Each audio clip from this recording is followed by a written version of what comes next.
Batikang aktres na si Sharon Cuneta, umiwas sa pagbigay ng impormasyon sa love life ng kanyang anak na si Cassie Concepcion.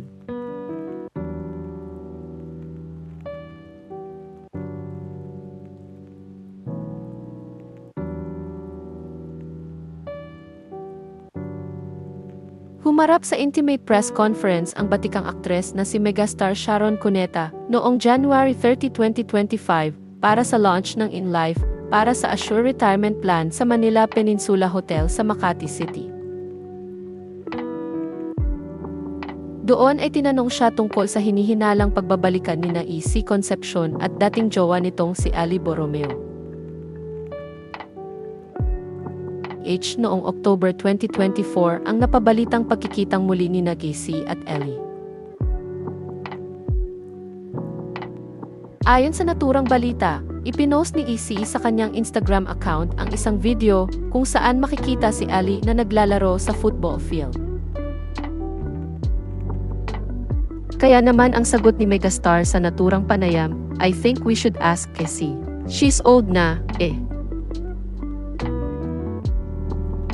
Sinabi rin ni Sharon na ayaw lang daw niyang panghimasukan ang personal na buhay ng kanyang anak. "Anya, we've talked. I don't want to betray her trust naman. She's a full-fledged adult. You can ask her. She'd be happy to tell you. But I don't think it's my place to talk about her personal stuff."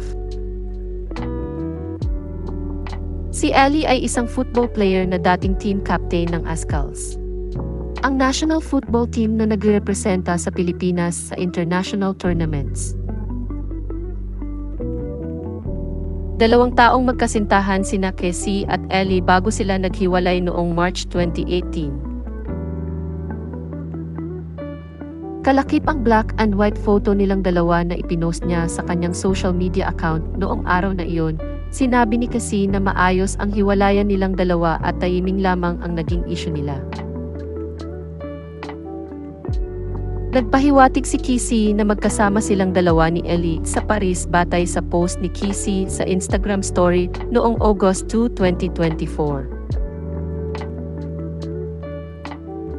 Sa ngayon ay wala pang direktang pahayag si Cassie Concepcion tungkol sa kanyang love life.